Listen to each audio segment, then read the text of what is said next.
Hello fellas. Welcome back to Top 5 Choices. This is Haley from Top 5 Choices, and I hope you all are doing good. In today's video, I am going to do a detailed review and pick the top 5 best Dolby Atmos soundbars, 2022. After doing proper researches, we came to the conclusion that meets the best in terms of overall. Kindly leave a like if you find this helpful, and I'd appreciate if you subscribe to my channel and turn on post notifications if you haven't. We will be also providing affiliates link to purchase from Amazon. Kindly use it for best offers and purchase from anywhere in the world. We'll be back with more videos.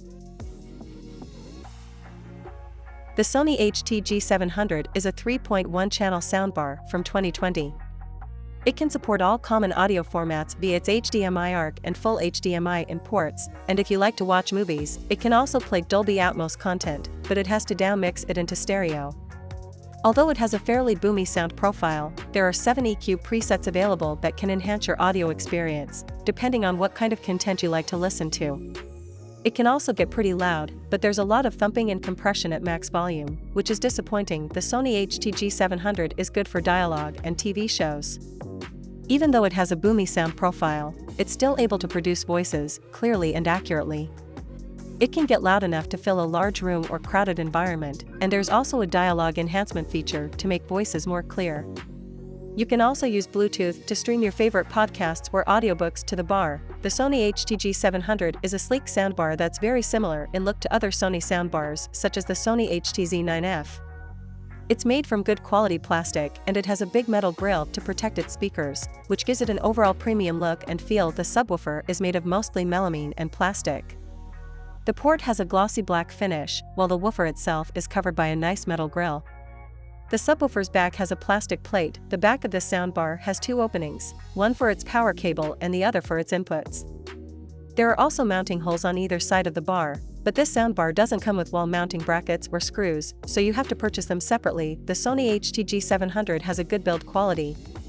Its body is made from dense plastic and its speakers are protected by a large metal grille. In contrast, the subwoofer is made from mostly melamine and plastic, which is a little disappointing. The port has a glossy black finish that's prone to fingerprints, but the woofer is protected by a metal grille too, which is nice. The Polk Audio command bar looks largely like any other soundbar. It's a long, black, unassuming speaker. That said, there are a few things about it that we quite like, such as the material finish around the majority of the soundbar that gives it a slightly more homely feel. One of the more interesting design choices Polk made, however, is that the device isn't uniform. It bulbs out in the middle. That means it's not as minimalist as some other soundbars, but in general it looks good. Of course, the crown jewel of the command bar is what you'll find in the middle of it, a ring of blue light that serves as the nexus to Alexa. Given the volume controls and microphone management buttons, it almost looks as though Polk Audio has simply cut out a circle to place an Amazon Echo dot.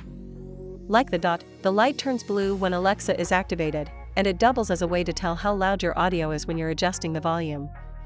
Overall, it's more intrusive than when the white lights illuminate on a JBL Link Series speaker, but it still looks perfectly fine, especially given the fact that the lights aren't always active anyways. On the back of the soundbar, you'll get 2 HDMI inputs and a HDMI ARC output. Though, if you have more than 2 video sources you want to work with, you can also just use the optical port for audio from your TV. If you stick to the HDMI ports, though, you can use Alexa to switch between HDMI sources, which can be handy when you don't have the remote nearby. The accompanying subwoofer is around 14.5 inches deep and tall, and around 7.5 inches wide. It's not huge, but it is something you'll need to find a spot for. Then there's the remote, and it's pretty basic, which is a good thing. At the top, there are buttons switch to night more and mute the speaker, as well as to activate Alexa. Activating Alexa from the remote also turns down whatever's playing so that Alexa can hear you, which is a nice touch considering the fact that Alexa isn't great at listening when something is playing in the background. Under that, you can switch between HDMI 1 and HDMI 2, and buttons to control TV source and activate Bluetooth. Then, there are volume controls, with separate controls for voice, or the center channel, and for the bass response, then buttons to activate movie, sport, and music modes, and playback controls. The TCL Alto 8i is a 2.1 setup advertised as Roku TV ready, so it should be easy to pair it with your Roku TV. You can use it to play Dolby Atmos content, and it gets pretty loud, although there are some compression artifacts present at max volume. While it has dual subwoofers integrated into the bar, it lacks low bass, which might disappoint fans of bass-heavy music genres. Fortunately, it offers a few sound customization features, including 3 EQ presets and bass/treble adjustments. The TCL Alto 8i is okay for mixed usage. Its sound profile is a bit dark and boomy due to the extra warmth in the bass and the recessed treble. Vocals and lead instruments are still reproduced pretty clearly, though, making it suitable for most types of content. Despite its 2.1 setup, it supports Dolby Atmos content. However, its surround performance isn't the most impressive. The TCL Alto 8i is a simple, sleek soundbar with an all-black design. It's mostly made of plastic. There's a tight fabric wrapped around the bar, which could collect dust and get dirty. The subwoofer is also built into the bar. On the back of the bar, there's an opening for the inputs and the power cable. Also, there are universal holes for wall mounting on the bottom of the bar. The TCL Alto 8i 2.1 has a decent build quality. It's mostly made of plastic, which feels quite solid. However, the fabric wrapping around the bar could easily collect dust. For a better built soundbar, see the Hisense HS218. Samsung had a pretty extensive soundbar lineup in 2021, spanning across multiple series in order to cover as much of the market as possible. But while their top-of-the-line offerings are naturally gathering most of the attention, there are many models on the lower end of the spectrum which offer more affordable solutions to those who are tight on budget but still want to improve their TV's audio. As such, in our Samsung HWS50A review, we will be looking at one of the available models belonging in their more affordable S-series. With Samsung having multiple series, it is increasingly difficult to distinguish how similar or different these are.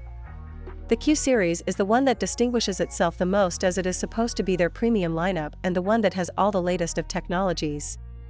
The other is the A series, which include combo systems with more toned-down specs, while the S series, where the S50A belongs to, includes single-unit soundbars for those that are both restricted by budget and by space. The HWS50A is the middle offering in the series, with the other two being the HWS60A and the HWS40A.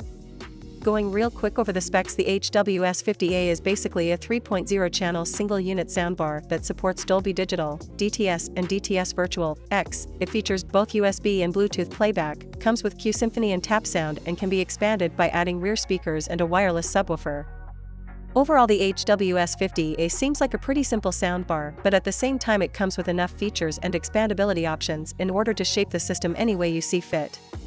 And with a price of $219 for the main unit, it is very affordable, and you can expand from there any way you want. But is its performance as good as the rest of its features? Let's find out. The LG SK10Y is a decent performing soundbar. This 5.1.2 system setup supports height channels and Atmos for a more immersive listening experience, but unfortunately, this bar has a rather muddy and dark sound profile. It also doesn't get as loud as other similar models at max volume, which is disappointing. The soundstage is also quite disappointing, as it feels to be narrower than the bar itself. On the upside, the bar is very well built, feels premium, and offers plenty of connectivity options, decent for mixed usage. Unfortunately, the LG SK10Y has a muddy sound profile with an overemphasized bass. On the upside, it still has a decent performance for voices and dialogue in movies, but gives a boomy sound for music and movies. It also supports Atmos for a more immersive experience with height channels. Unfortunately, its stereo soundstage is fairly narrow and won't feel as wide as the bar itself. The LG SK10Y is a very long bar with a slightly premium feel thanks to the nice metal grille that wraps the front and the sides. The rest is made of solid plastic except for the two round metal grills at the top that cover the two up-firing speakers. The sub is made of good quality plastic and metal. The front and the sides are covered by a mesh-like fabric that can easily get dirty or damaged. The port is located on the back. The LG SK10Y is very wide, and it won't fit between the legs of any 55-inch TV stands, as it's wider than the TVs themselves. You might even need a larger table to place it on. We had to put rubber feet under the bar so that it would sit properly on our table. On the upside, it's not too high to obstruct the view on the bottom side of your screen, unless your TV is sitting flush on the table, like the Sony A9G. The LG SK10Y's build quality is great. It's made of solid plastic and metal and feels slightly premium. The entire build is robust and you shouldn't have any issues with it. The only thing that might trouble you is the mesh-like fabric that surrounds the subwoofer that can get easily damaged or dirty. Other than that, the SK10Y is very well built.